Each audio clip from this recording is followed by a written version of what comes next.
Hemos visto hoy dos renuncias más. Renuncia el subcomandante general de la policía, Eduardo Garrido, renuncia también el director general de la Dirección de Crimen Organizado, que ha pedido su pase a retiro, para ser exacto con lo ocurrido. Esto habla, sin duda, de una crisis que no termina, a pesar de las palabras del presidente. ¿Cuál es su opinión respecto a lo que dijo el presidente sobre aquí no pasa nada, aquí lamentablemente justos tienen que pagar por pecadores, porque la policía tenía, digamos, altos mandos comprometidos con casos de corrupción o con esta represión abusiva durante las protestas? No creo que nadie pueda decir con rostro serio y en forma coherente de que justos tienen que pagar por pecadores. Eso es algo completamente absurdo y descabellado. Creo que la medida, y eso es lo que hemos escrito en Ideal Reporteros, en el reportaje que sacamos sobre la purga policial. Sí, aquí lo tengo. Ha sido un grave error de Sagasti.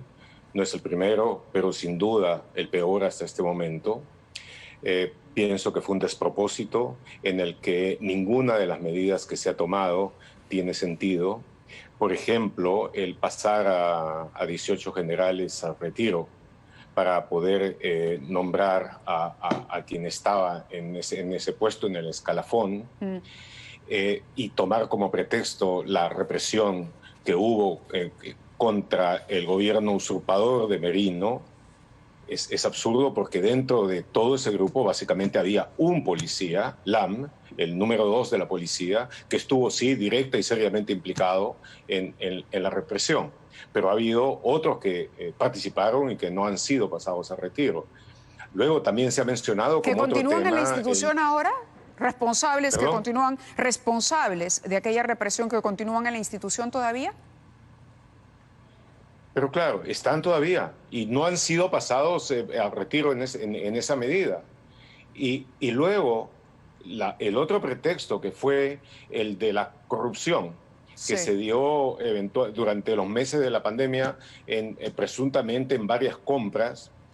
Hay que decir de que los casos que conozco de quienes han sido acusados de eso, como por ejemplo los generales Díaz Zulueta y Lucas Núñez, ambos habían sido acusados. Eso, no había habido un proceso todavía de investigación profunda. Ambos reclaman su inocencia y reclaman estar dispuestos a probarla, y por lo menos uno de ellos, hay que decirlo, fue nombrado como policía del año durante tiempos en los que estaba Vargas como alto funcionario del Ministerio del Interior, y ha sido considerado uno de los, Díaz Zulueta me refiero, uno de los ejemplos en cuanto al mejor, fue nombrado el mejor comisario del año, fue nombrado como un ejemplo de seguridad ciudadana. Lucas Núñez era un policía que estaba también totalmente dedicado a las tareas de policía comunitaria y fue despedido por la comunidad liberteña con honores, en fin.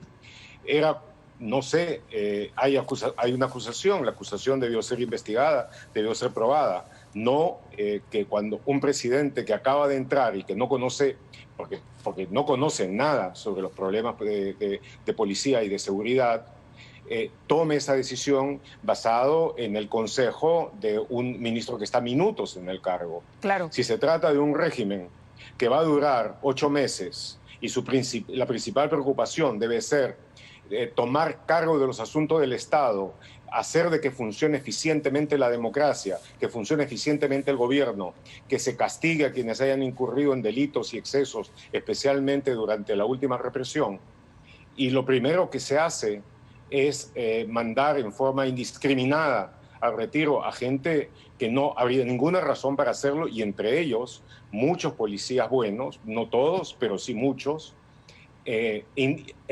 incluyendo dentro de ello a quien era el comandante general que acababa de salir, sí, de estar en la puerta de la muerte. Sí, sí, de eso da cuenta precisamente la purga policial, y eso se le preguntó ayer al presidente, y él reconocía en efecto que en este caso en particular él mismo había expresado los saludos por la reincorporación del general del que estamos hablando, y sin embargo se produce 2 días después, se le comunica que ha sido pasado al retiro, que ya no forma parte más de la policía. Entonces, aquí cuando uno termina de leer el artículo, uno dice, ok, ¿fue pretexto para poner a Cervantes? ¿Qué tan importante o qué tanta influencia podía tener Cervantes o qué tanta, qué tanto interés puede tener el ministro del Interior en tenerlo al frente de la policía como para cometer un atropello de esta naturaleza? Al punto de utilizar pretextos como la pandemia, como las acusaciones de corrupción y como la represión, utilizar las marchas como pretexto para acometer esto. Eso es lo peor, que ellos están en la presidencia y en el ministerio por la movilización del pueblo, por la movilización de la gente, y no por ninguna otra razón.